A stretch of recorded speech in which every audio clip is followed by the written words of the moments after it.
Okay. I've abandoned the PowerPoint and I've also largely abandoned my notes, right? So I'm just going to talk for 8 minutes and we'll see where we end up.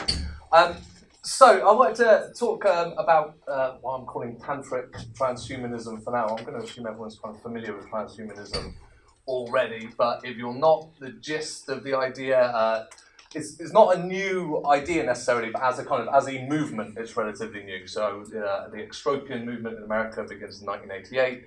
The World Transhumanist Association formed in Britain in 1998, so it becomes kind of codified. The basic gist of transhumanism is that we need to take technologies and actively enhance human minds and bodies, which I guess maybe seems fine on the surface. To some extent, we're doing that already, right? We have medicine, after all, but the idea for transhumanism is we'll take human bodies beyond normal human functioning, such as it is.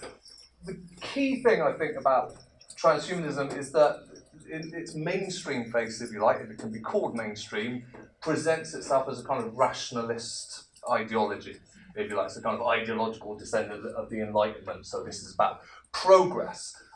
It's also based in a kind of rational humanism. One of the interesting things about transhumanism is that there's not a lot of to and fro with kind of post-humanist theory. So someone like Nietzsche, for instance, has a somewhat problematic relationship with transhumanism. So we can't assume that kind of just enhancing human bodies with technology will necessarily lead to a kind of transvaluation of all values, if you like. So I'll come back to that later if I don't run out of time. The odd thing about this, I think, as lots of people have pointed out, is that in many ways, some of the kind of more extreme dreams of transhuman, more problematic dreams, things like mind uploading, for instance, suggest a kind of Gnostic narrative, which is about abandoning the body. Ray Kurzweil, in particular, who's probably the most well-known transhumanist, is obsessed with this kind of idea, and he calls it an essentially spiritual quest. So there are these kind of odd Gnostic traces, despite the fact that most transhumanists would like to present themselves as kind of rational Enlightenment thinkers, if you like. That's the quote from Kurzweil. It says, "The freeing of our thinking from the severe limitations of its physical form." It should be fairly obvious there that there's a kind of Cartesian split there. So again, this lack of dialogue between kind of transhumanism and post-humanist thinkers comes into play there. The other odd thing I think, which is more obvious, is that actually these technologies don't necessarily make us more rational. Eric Davis, has anyone read Technosis? By the way, yeah, that's an amazing one. I keep going back to it. But that kind of term technosis that Davis used to kind of sum up this idea that these ancient occult kind of currents find new manifestations with technology. They don't go away. So you get things like techno-paganism or cyber shamans and so on and so forth. These things can be integrated. So what I want to suggest is that there is in fact a kind of what we might call an esoteric history, if anything can even be said to be esoteric nowadays, where there's a kind of odds in some ways with kind of rational transhumanism. The key difference I would suggest is that this, I'll get to why I'm going to call it kind of Tantric Transhumanism momentarily, but I think the key difference is that mainstream transhumanism tends to be about enhancing the body. Tantric transhumanism, this kind of esoteric transhumanism, tends to be about the mind, right? More specifically, the dissolution of the ego and the expansion of consciousness. This is not new. I think the history of Western occultism in lots of ways is about, very often taking kind of Eastern spiritualities and then plugging it in, if you like, to this kind of rationalist worldview. So Crowley, I think, is a perfect example. He defined magic as the science of understanding oneself and one's conditions is the art of applying that understanding in action. Madame Blavatsky, who founded Theosophy, was using the term posthuman as early as 1888, and her work is a kind of fusion of like evolutionary theory with these kind of Hindu and Buddhist ideas. So they're not kind of entirely at odds with each other. That focus on kind of expanding consciousness, I suppose, finds like more respectable, in inverted commas, outlets in the work of Richard Buck, who's writing about cosmic consciousness in 1901. William James is the variety of religious experiences. So these same kind of ideas find a kind of a respectable outlet as well in the history of kind of psychiatry, if you like. I've got a little note on chaos magic, wanking over sigils, but only because I think in chaos magic as well, at least in kind of Peter Carroll's version of it, there's a very similar thing. There's kind of, to me anyway, sort of slightly impenetrable mathematical models at work. But again, it's a very similar idea, taking these kind of occult notions and wrapping them up in kind of scientific ideas, if you like. So, like I said, the reason I've chosen the term Tantric Transhumanism is I'm using that very broadly to use Tantra to mean sort of techniques or technologies of the body, if you like. And so we can think about these kind of occult spiritual practices as forms of technologies instead. So things like martial arts, yoga, breathing exercises, hypnosis, meditation, sweat lodges, which I added to the list earlier after the talk this morning, flotation tanks. These are all bodily technologies for altering consciousness, ultimately. That strand of thinking, in some ways, finds its most kind of clear outlet in the human potential movement in the 1960s, the work of Richard Price and Michael Murphy. What Murphy was trying to do, if I can find the quotes, because I do have some notes. So the initial the Esalen Group's transformation project, as they call it, the aim of that was to identify the personality patterns, environmental conditions, and disciplines that may have the capacity to extend the limits of human organismic development. In other words, to kind of steal from Spinoza, we do not yet know what a body can do. The point of the human potential movement is their version of transhumanism, this kind of tantric transhumanism, is the idea that we do not necessarily need to take technologies and add them into ourselves. These capacities already exist within us. The key is to find how do you bring those out, if you like.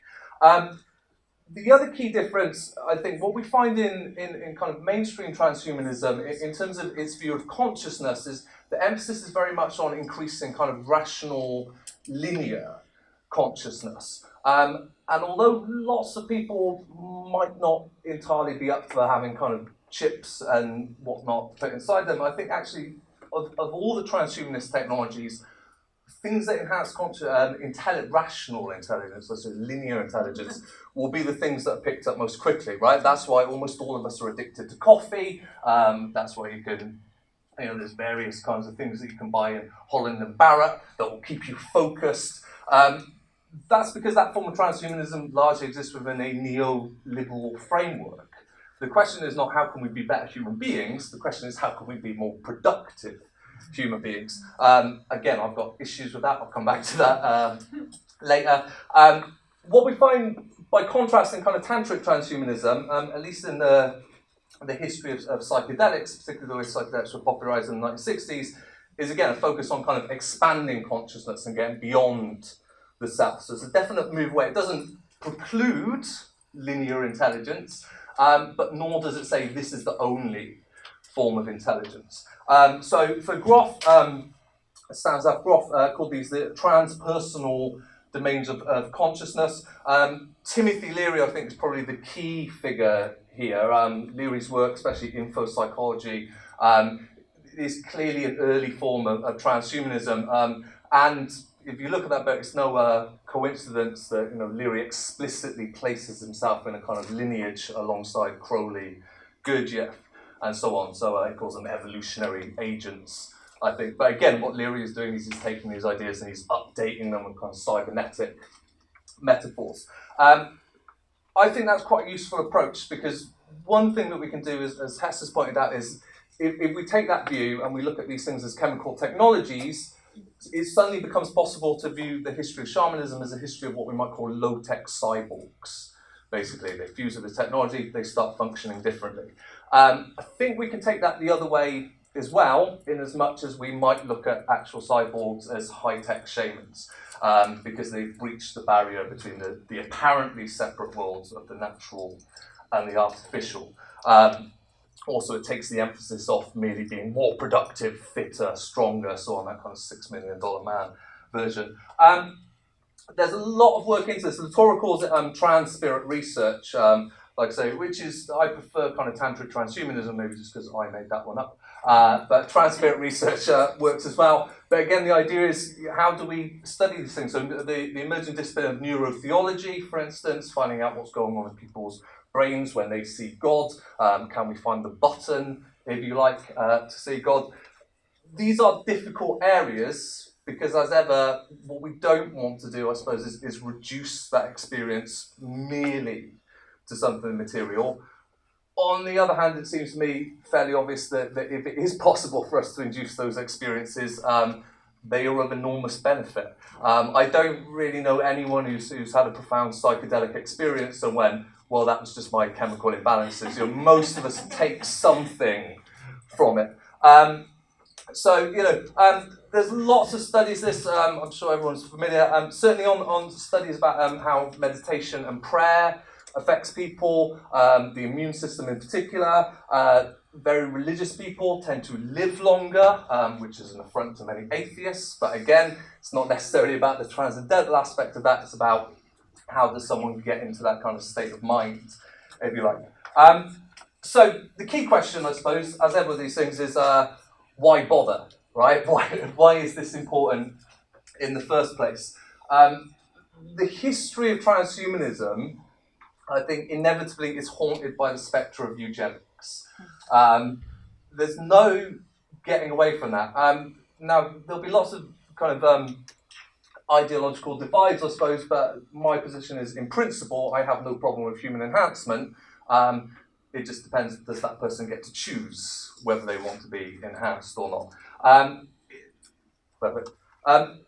Mainstream transhumanism has gone off in some interesting directions. Particularly, there's a divide between the American version of transhumanism, which is rooted in kind of what's sometimes called the Californian ideology. It's very libertarian. The idea is we'll just let the market do it. If people want to buy enhancements, they will be able to get enhancements. The European history of transhumanism has tended to be slightly more focused on the social, basically, not just on the individual.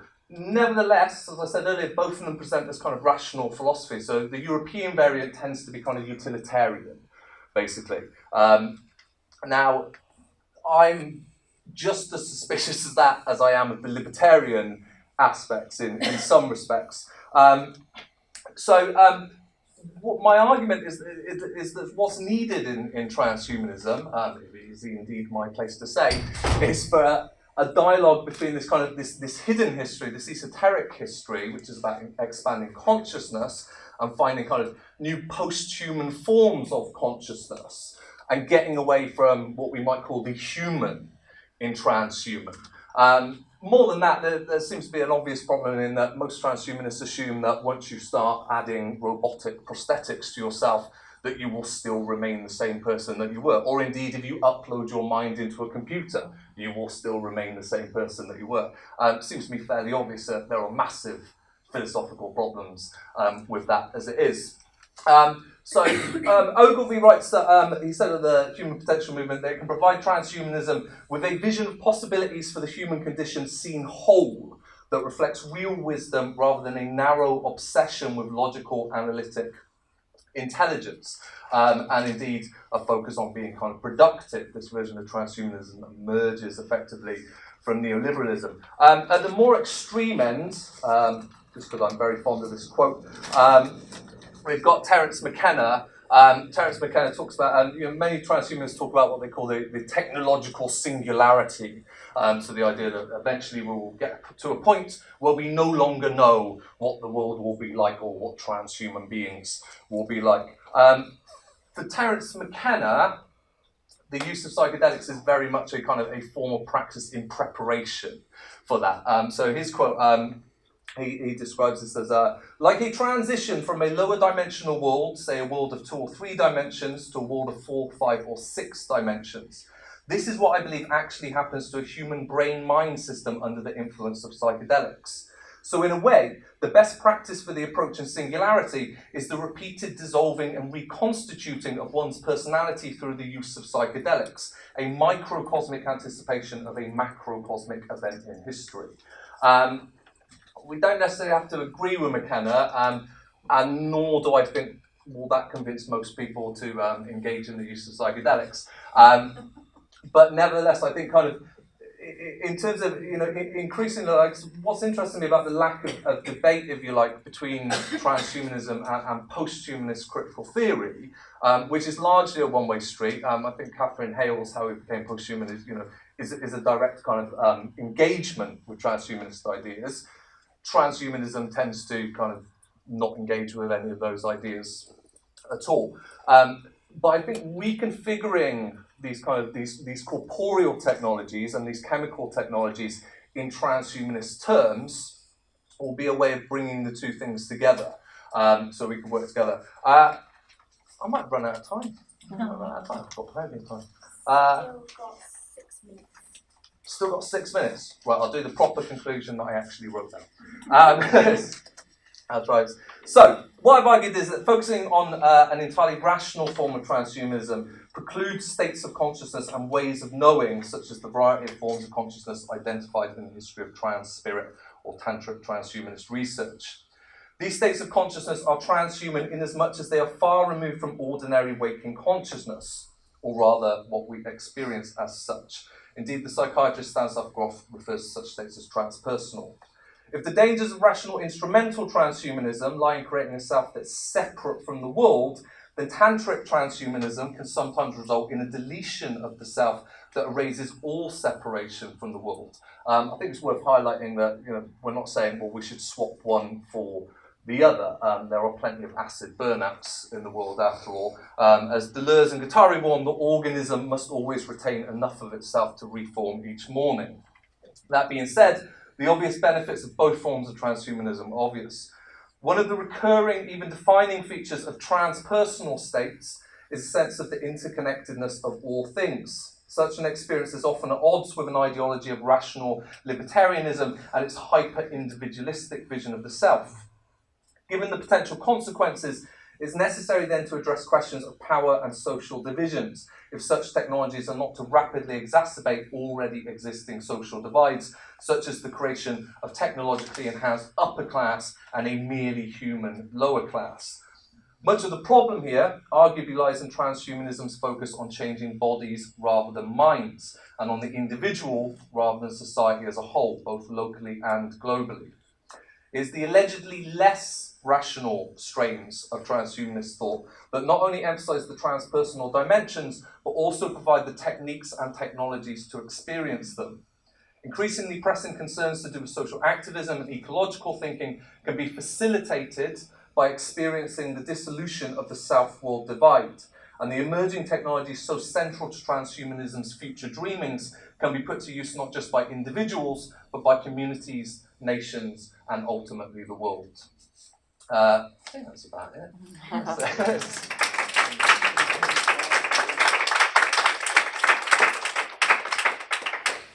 So we finished up a little bit early for that one, so we have a bit more time for questions.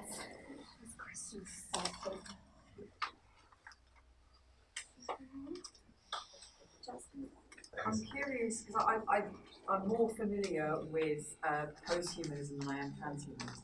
Yeah. So I'm curious as to how your position has any kind of relationship to Haraway or Rosie Braidotti. What's the position there between one and the other? I'm curious. Yeah, okay.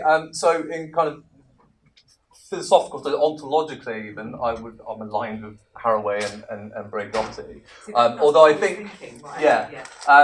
Although I think what's interesting is, I'm going to say Braidotti as well, but certainly Haraway is pretty much on record as saying, when I say cyborg, she's not talking about transhumanism. It's not, she's talking figuratively rather than literally.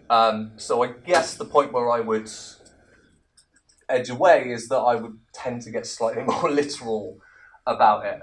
And the irony is that's what Haraway is talking about anyway.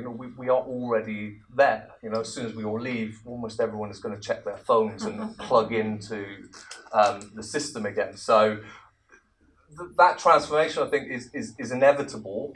It's already happening. Posthumanism as a form of critical theory, I think, is massively useful because it does what transhumanism doesn't. It gives us ways of critiquing it. Like I said, transhumanism just tends to go, this is going to be great, we're all going to have robot arms, there's nothing to worry about. And it's rooted in a very kind of specific Enlightenment notion of this kind of rational, autonomous, Western male human subject, effectively. So that aspect of transhumanism I am suspicious of. Yeah. What do you think is the future for us doing expanded awareness, those who do, and then consciousness? What do you hope for the future of mankind without the cyborg entities of replacing body parts and to live forever through the ability of human beings by regenerating cells or whatever and using body parts through cyborgs, which they're looking at actually in the States of doing to for the longevity of life. Yeah. What do you hope to achieve through expanded conscious awareness? And your interest in Terence McKenna, I don't know if you use LSD or DMT or whatever. It's happened. Yeah. Because I'm on his website anyway, and I like what he says, that you have to die before you can learn and we know for a fact that these drugs can help elucidate the mind and reach these states of consciousness that we can't often get in the West because we're so inhibited. Because obviously Rick Strauss did the DMT molecule, which he said we can reach the states without drugs, but obviously it's harder to achieve. So my understanding, what is the goal? What would you like to see achieved by expansive consciousness awareness?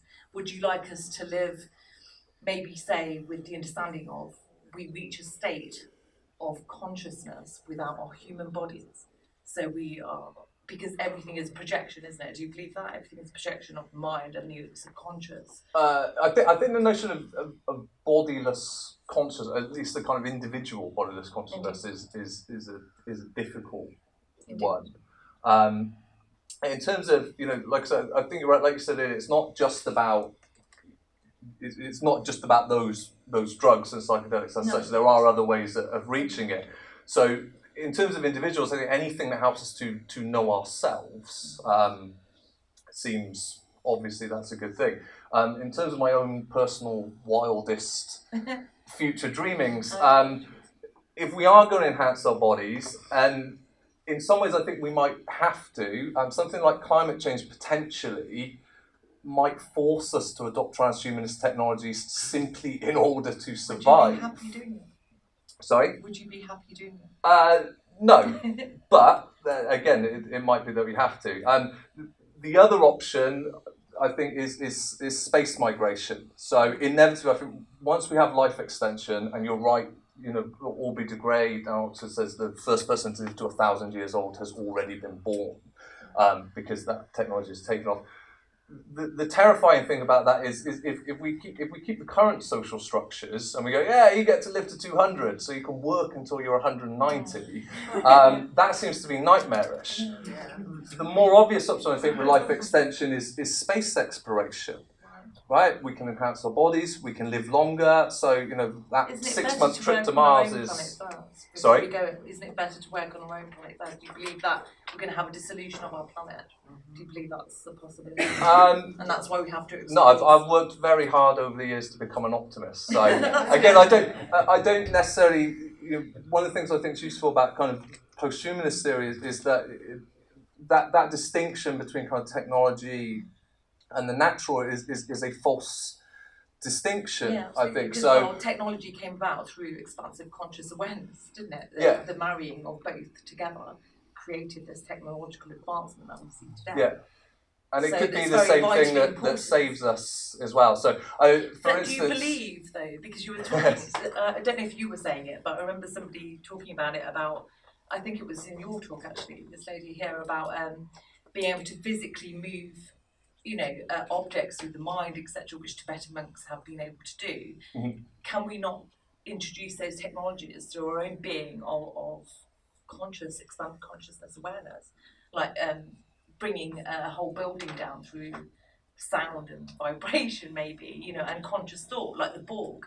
You know, Borg conscious collective It's like thought. when the yippies tried to elevate the Pentagon. Yeah. So yeah, I'm inclined to say that there does seem to be some evidence that those things are possible. Whether they're possible to that degree, I don't know. I guess that remains to be seen. Because what's interesting is the word Borg, in Yugoslav, Borg means God, collective consciousness of one. So that I find that fascinating, because I just think, do you think this is what I'm asking? I suppose I'm asking questions that you probably can't answer.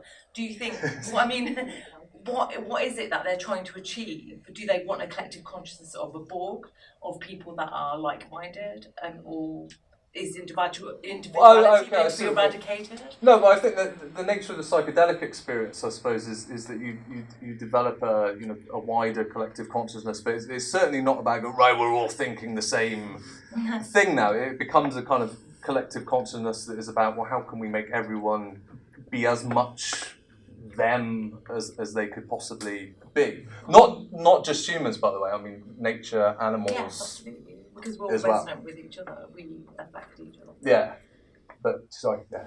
Just adding on from that, do you think it's just psychedelics, or do you think that actually all drugs have, well, not pharmaceutical ones, have the ability for us to reach that point where we do realise that we are all one?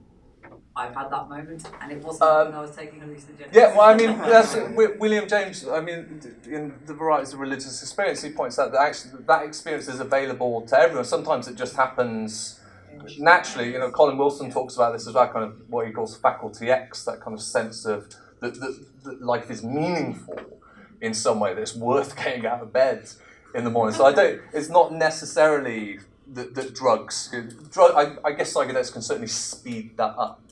There has to be some counted denialism, you see, isn't there? Really? Yes. And what do you think about the pineal gland? Because that's a huge bit of spiritual awareness. They believe that's very tied into expansive consciousness awareness. The eye of Horus, if you want to look at history of it. Well, I know Buddhists believe that's where the soul enters the body. And what's curious is that the pineal gland forms at the same time the genitals by drugs form. Yes. So for a while I had this idea that people are actively choosing whether they will be born male or female, and that's why the two things are kind of. But I can't prove that. That's mere speculation. So there's work to be done there. I cannot speak of it. Any more questions for Scott? Or indeed for either speaker, because we do have a little bit of time to play with before we finish. Can I ask something actually? I mean, you called this presentation Tantric Transhumanism, but you didn't really talk about Tantrism at all. And I'm kind of wondering where that fits in with this. Okay. Yeah, I'm aware that it's very much a work in progress. So yeah, I'm using that term sort of quite broadly in the sense of technologies of the body. So I found a few definitions that kind of say this is the kind of the literal definition, if you like. Others seem to kind of disagree with that, but from what I could gather, the idea was, Tantra can apply to anything that involves any kind of corporeal technology. So we can talk about Tantric yoga, Tantric sex as well. It's a pretty quick way to get to expanded states of consciousness as well. In the medieval Tantric kind of tradition, as far as I'm aware, it was usually used not as a way of kind of expanding anything, but as getting excess energy out so that you could retain the normal social structure. So actually they use those technologies to kind of maintain the way that things were and to keep them that way. And I'm wondering maybe what you think of that kind of as a concept in this context. You're using the same word and the same idea of mechanism of the body, but they always did it to come back to this kind of status quo, and that's the only reason they use that technology. But obviously this is a very different context for that. Yeah. But you're using the same term and presumably the same idea as human technology. I don't know if that makes sense of the question. Yeah, no, I see what you mean. Well, there's a strong possibility I've appropriated the term, and that there are nuances to it that maybe I might abandon it once I'll look deeper into it. But yeah, I'm certainly not suggesting using it in that kind of that ritualistic way to keep society as it is. It's more interesting in principle to me almost, because an earlier talk as well was using the word tantrism in the same way that you do. But the fact that it was originally created as a way of not subverting anything just seems to suggest that everything this whole transhumanist movement might be a little bit optimistic. And that well, I would agree with that, yeah. I would not necessarily call myself a transhumanist as such. I think there's huge issues with a lot of transhumanism.